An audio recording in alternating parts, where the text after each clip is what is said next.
Le monde est-il sur le point de finir ?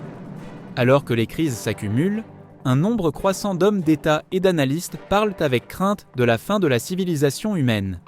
L'horloge de la fin du monde est réglée à 89 secondes de minuit. Découvrez la vérité sur la dernière heure de l'homme telle qu'elle est révélée dans la Bible. Découvrez aussi notre seul espoir pour l'avenir, le retour du Christ, qui inaugurera le monde à venir, maintenant sur la clé de David. Bonjour à tous et bienvenue à la clé de David. Vivons-nous réellement à la fin du monde, les derniers jours décrits dans la Sainte Bible? Beaucoup de gens se moqueraient probablement de cela et diraient simplement « Cela ne s'est jamais produit, nous n'avons pas vu de signes célestes. » Et oui, le monde devient parfois un peu dangereux, mais comment savoir que l'on vit dans ces derniers jours? Jésus a dit à ses disciples de s'y préparer. En fait, il a parlé aux disciples des événements qui devaient se produire juste avant son retour sur terre. Si vous regardez ce monde et que vous voyez comment Dieu le décrit, il devient clair que nous vivons ces derniers jours. Nos rédacteurs ont dressé une liste de quelques-uns des événements de la dernière décennie, et juste avant de prendre l'antenne, nous avons parlé de tout ce qui s'est passé cette année par rapport aux 2 dernières années. C'est vertigineux. En 2015, il y a eu les attentats de l'État islamique en Europe et au Moyen-Orient, toutes ces décapitations télévisées, ces personnes brûlées vives, c'était il y a tout juste 10 ans. L'État islamique était en marche, il y a eu aussi toutes ces sortes de tensions raciales aux États-Unis, comme à Baltimore, à Philadelphie, à Charlotte, tout cela en 2015, et puis toute l'instabilité politique de 2016 et le début de la fausse collusion entre Trump et la Russie. C'est cette même année que Barack Obama a signé le plan d'action global conjoint avec l'Iran, ouvrant ainsi la voie à la construction d'une arme nucléaire pour les Iraniens. Avec cela, l'administration américaine a donné le feu vert à l'Iran. Le roi du Sud, prophétisé dans la Bible. Nous avons une brochure qui porte ce titre. L'année 2017 a connu l'ouragan Harvey, et maintenant certains des ouragans font à peine la une, car ils se produisent chaque année. En 2018, les incendies de forêt les plus destructeurs de l'histoire de la Californie ont rayé des villes entières de la carte. Il y a eu une fusillade dans une école de Floride en 2018. En 2019, le président Trump a fait face à la destitution. En fait, ce fut une année de manifestations autour du monde, et notre numéro de la trompette de l'époque a mis cela en premier plan sur sa couverture. Il y a eu toutes sortes d'instabilités, de divisions, de conflits, les gens sont descendus dans la rue. Et bien sûr, personne ne peut oublier 2020. Quelle année épouvantable! Ce virus qui a provoqué des confinements autoritaires dans plusieurs nations sur Terre, a été créé par des êtres humains. Il a été fabriqué par l'homme. Et bien sûr, la même année, il y a eu l'affaire George Floyd, qui a déclenché des manifestations à travers les États-Unis et même autour du monde. Les gens ont instrumentalisé sa mort pour brûler des villes et commettre des crimes. Et beaucoup de dirigeants de premier plan et d'hommes politiques l'ont toléré, voire encouragé. Ces gens désiraient la violence afin de faire passer leur message. Est-ce que ce monde ressemble à celui de Dieu? Pensez au monde dans lequel nous vivons. Tout cela en 2020. En 2021, on a vu la retraite honteuse de l'Amérique en Afghanistan, le retour au pouvoir des talibans, sous les yeux du monde entier. Le monde entier a pu constater la faiblesse de l'Amérique. En 2022, la Russie a attaqué l'Ukraine et cette guerre se poursuit aujourd'hui. Cette guerre a déjà fait plus d'1 million de victimes. Est-ce le signe d'un monde sain, prospère et pacifique? Loin de là. En 2023, l'intelligence artificielle a fait irruption sur la scène, avec tous les dangers que cela comporte. Et bien sûr, le Hamas a attaqué Israël le 7 octobre, il y a tout juste 2 ans. Ce fut le 11 septembre d'Israël. Et puis l'année dernière, d'immenses inondations se sont abattues sur le sud-est des États-Unis. Ensuite, Donald Trump a remporté miraculeusement les élections américaines, et ce, après 2 tentatives d'assassinat. Et après tous les actes d'accusation, toutes les poursuites judiciaires pour tenter de détruire cet homme, c'était seulement l'année dernière. Et puis cette année, c'était un tourbillon d'activités. Toutes ces guerres commerciales qui ont fait trembler l'économie mondiale. Et les tentatives incessantes de faire la paix. Au début de l'année, bien sûr, il y a eu des incendies à Los Angeles qui ont à nouveau détruit des communautés entières. Et encore plus d'ouragans, et il suffit aussi de regarder certains des titres récents au cours des derniers jours, par exemple celui de CNBC sur les États-Unis testant des armes nucléaires, clip 1. Le président Trump a publié hier soir un message sur les armes nucléaires. Il a déclaré qu'en raison des programmes d'essai, d'autres pays, notamment la Chine et la Russie, les États-Unis vont commencer à tester ces armes nucléaires sur un pied d'égalité, dès maintenant. Le président Trump n'a pas précisé de quel pays il s'agit, mais cette annonce fait suite à des informations publiées hier selon lesquelles la Russie avait testé avec succès sa torpille, Poseidon à propulsion nucléaire, qui peut également transporter une ogive nucléaire.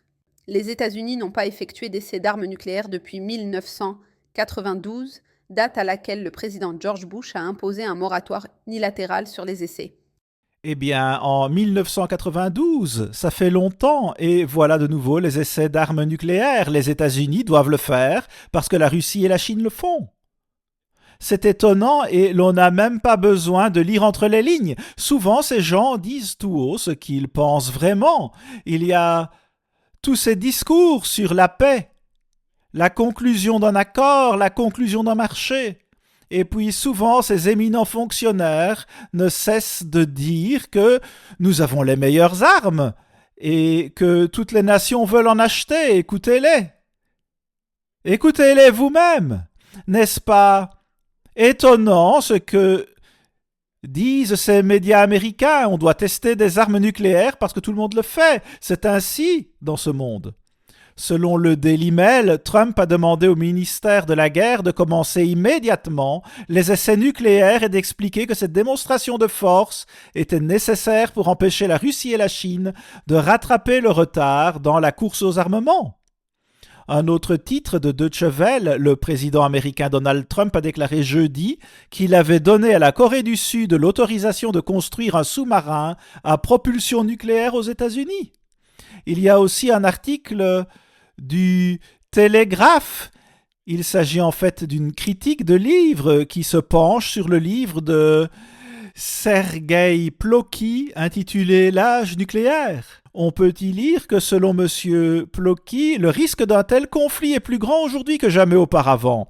C'est ce qui ressort de son livre « L'âge nucléaire ». Donc, en raison de la prolifération des armes nucléaires, le temps est compté. Selon l'article, il est possible, affirme l'auteur, qu'entre 20 et 40 autres États sont prêts à se doter d'armes nucléaires si nécessaire.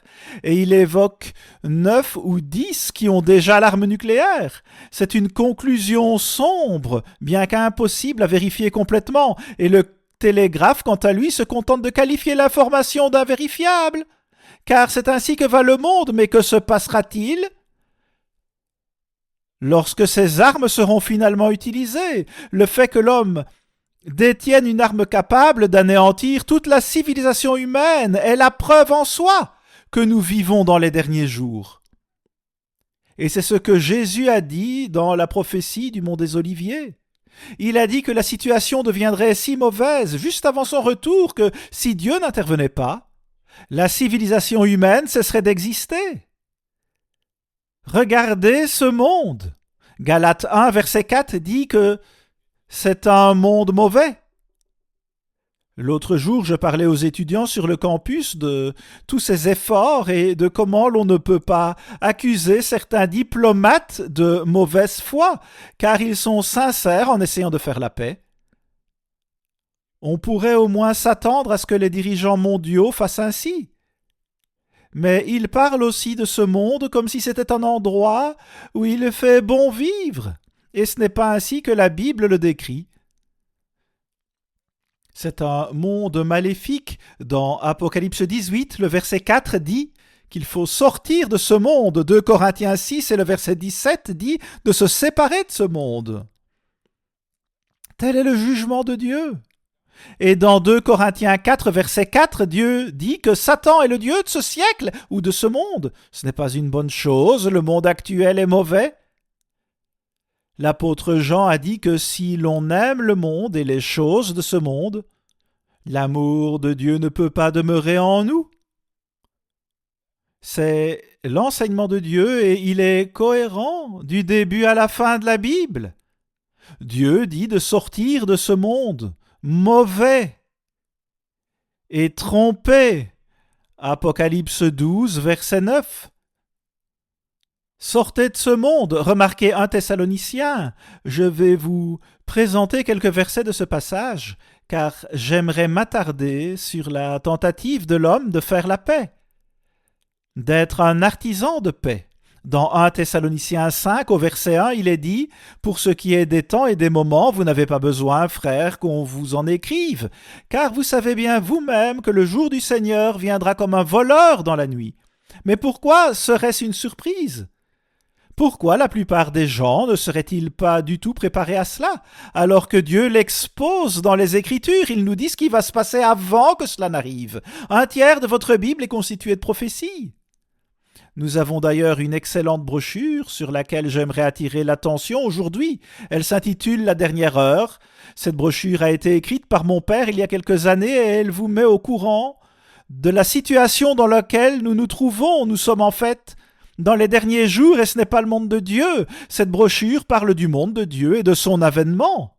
Il y a de l'espoir, c'est pourquoi Jésus a dit « Levez les yeux ». Concentrez-vous sur le Christ et sur son retour, car c'est la solution. Il est l'artisan de paix. Il est le prince de la paix. Le gouvernement de Dieu est sur le point d'apporter la paix sur cette terre, cette planète déchirée par la guerre. Ici, au verset 3, nous lisons « Quand les hommes diront paix et sûreté, alors une ruine soudaine les surprendra, comme les douleurs de l'enfantement surprenant la femme enceinte, et ils n'échapperont point.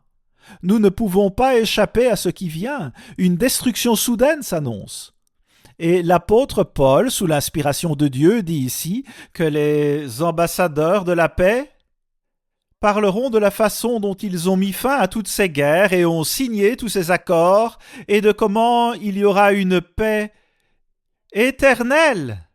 Cela a fait la une des journaux, une paix éternelle. L'homme ne peut pas faire la paix éternelle, seul Dieu le peut. Nous devons donc veiller, comme mon père l'a écrit dans l'Amérique sous attaque, à ne pas tomber dans un faux sentiment de sécurité, à ne pas devenir complaisant. Si l'économie s'améliore ou s'il y a une résurgence nationale temporaire. Lorsqu'on considère ses péchés et lorsqu'on considère ce qui vient, ce qui est prophétisé, eh bien cela devrait nous rendre sérieux. Au verset 4, il est dit « Mais vous, frères, vous n'êtes pas dans les ténèbres pour que ce jour vous surprenne comme un voleur. » Dieu parle des membres de l'Église et dans les Écritures, il est décrit comme un petit troupeau. C'est ainsi qu'il décrit la véritable Église. Il s'agit juste d'une poignée de personnes. Mais elles sont au courant de ce qui se passe. Dieu ouvre leur esprit pour qu'ils comprennent où nous en sommes dans la prophétie biblique, pour qu'ils comprennent que nous vivons dans les derniers jours. Vous pouvez le savoir si vous laissez Dieu être votre guide, si vous laissez Dieu ouvrir votre esprit, si vous consultez la Bible. Herbert Armstrong, qui a écrit le livre « Le merveilleux monde à venir », avait l'habitude de dire « Écoutez, dépoussiérez votre Bible et lisez-la, étudiez-la. Et voyez vous-même ce qu'elle dit. La Bible dit que ces prophéties sont certaines.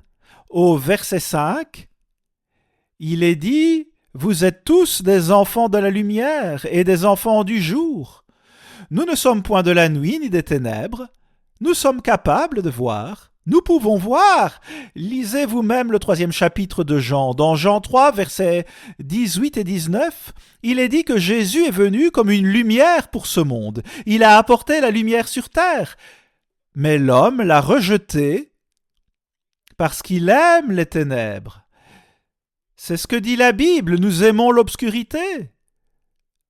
Parce que nos œuvres sont mauvaises et afin de pouvoir continuer à commettre nos péchés et considérer ce que le monde a fait à Jésus-Christ. C'était le Fils de Dieu. C'était Dieu en chair et en os et le monde l'a crucifié. Bien sûr, nous y avons tous participé parce que nous sommes tous pécheurs.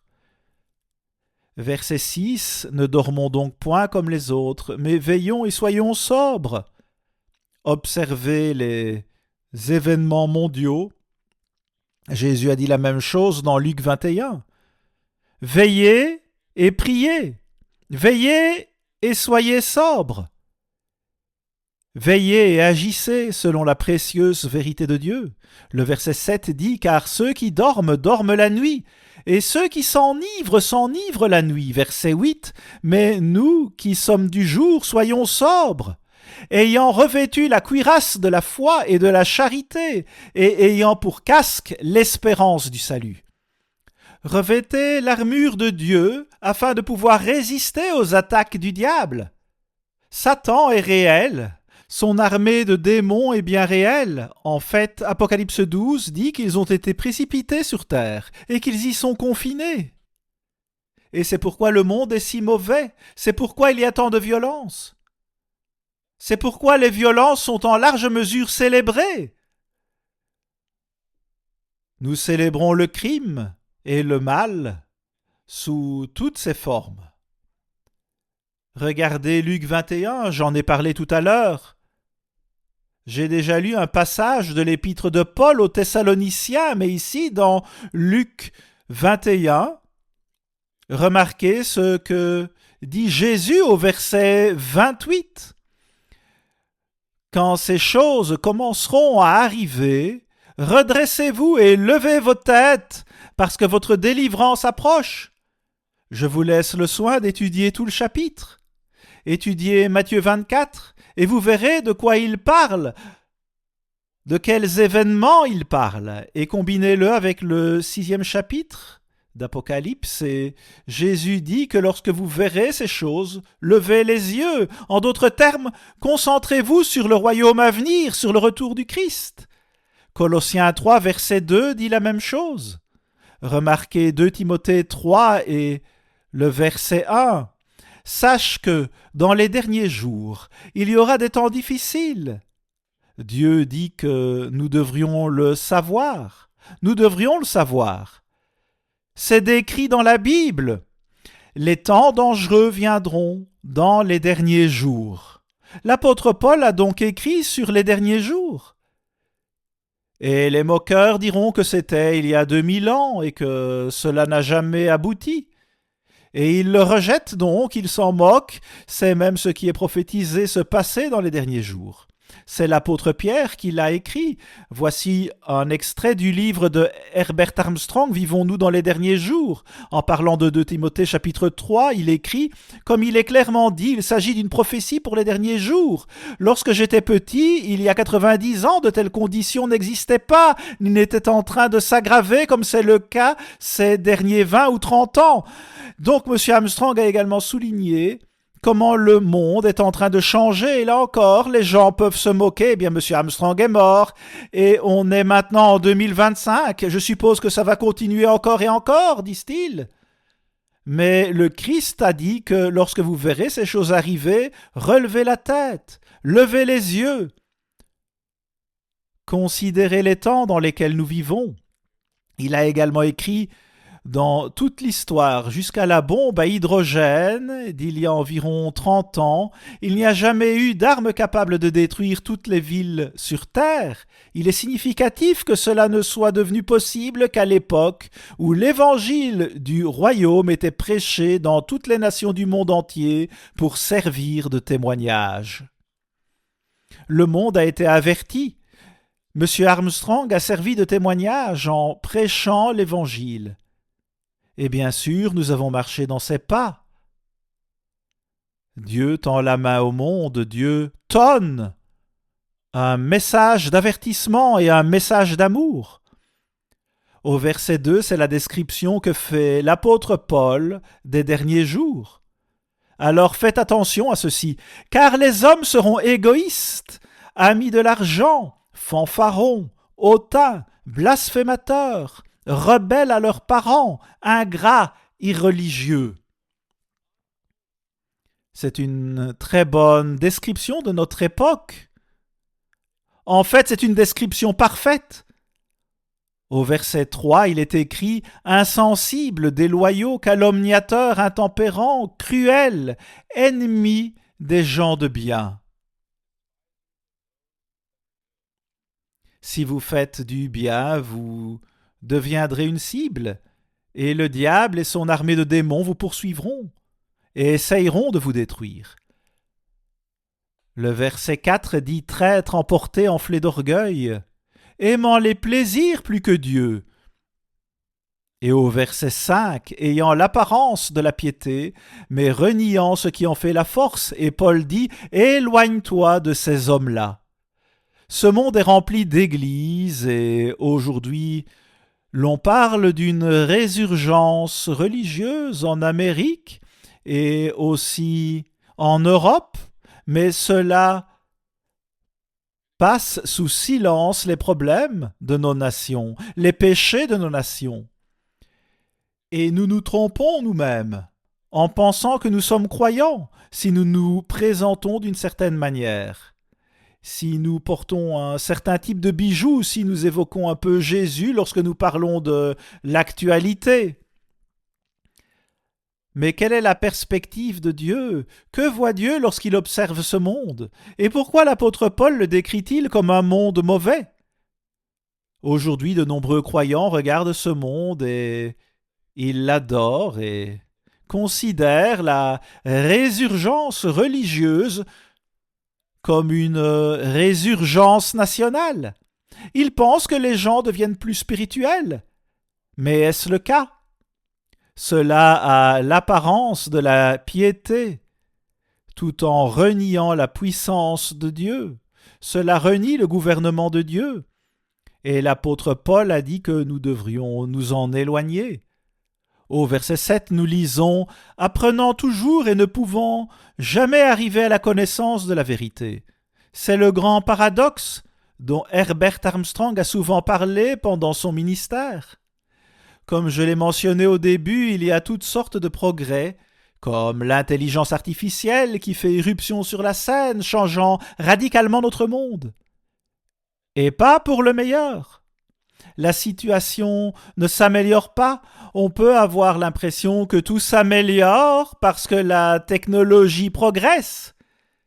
Mais devenons-nous meilleurs sur le plan moral ou spirituel? Il y a l'apparence de la piété, mais cela renie la puissance de Dieu. Au verset 13, l'apôtre Paul écrit « Mais les hommes méchants et imposteurs avanceront toujours plus dans le mal, égarant les autres et égarés eux-mêmes. » C'est ce qui est prophétisé pour les derniers jours. Vous verrez davantage de mal, davantage de gens séduits, davantage de gens trompés. Remarquez Matthieu 24 et le verset 3. Je n'ai pas le temps de trop m'attarder sur ce sujet, mais notez que les disciples sont venus au Christ et qu'ils étaient curieux de savoir ce qui allait se passer dans les derniers jours.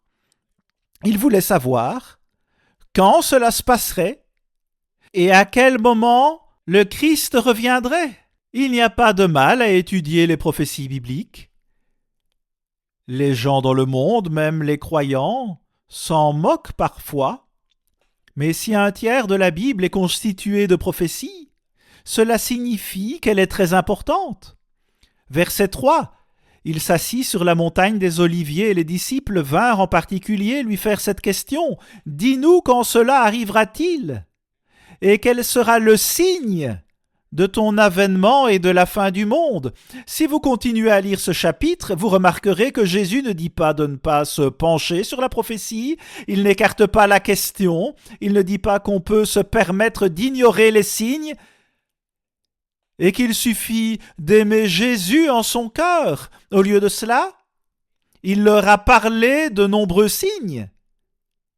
Et il nous dit que nous ferions mieux d'y être attentifs. Nous ferions mieux de nous fonder sur les prophéties bibliques. Nous devons garder notre attention sur le royaume à venir. Verset 4, Jésus leur répondit, « Prenez garde que personne ne vous séduise. Car plusieurs viendront sous mon nom disant « C'est moi qui suis le Christ » et ils séduiront beaucoup de gens. Beaucoup vont être trompés par la religion. C'est la première chose que Jésus a mentionnée. La première chose qu'il dit. C'est pour les derniers jours. Il y a l'apparence de la piété, mais les gens renient sa puissance. Remarquez ce qu'il dit au verset 21. « Car alors la détresse sera si grande qu'il n'y en a point eu de pareil depuis le commencement du monde jusqu'à présent et qu'il n'y en aura jamais. Et si ces jours n'étaient abrégés par l'intervention de Dieu, personne ne serait sauvé. Cela n'est possible que depuis l'ère des armes nucléaires. » Il suffit d'aller lire cette critique du livre. Il ne suffit pas que 10 nations possèdent ce type d'armes. Il y a 20, voire 40 autres nations qui essayent de les obtenir. Encore une fois, si vous étudiez ce livre, La dernière heure, il vous remplira vraiment d'un sentiment d'urgence. Et puis levez les yeux et regardez le monde à venir, le royaume de Dieu, qui viendra sur terre. Il y a de l'espoir, il y a une issue positive à tout ce tumulte engendré par l'homme.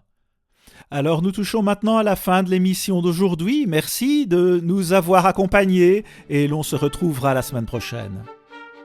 Toutes nos publications sont disponibles sans frais et sans engagement de votre part. Commandez dès maintenant La Dernière Heure.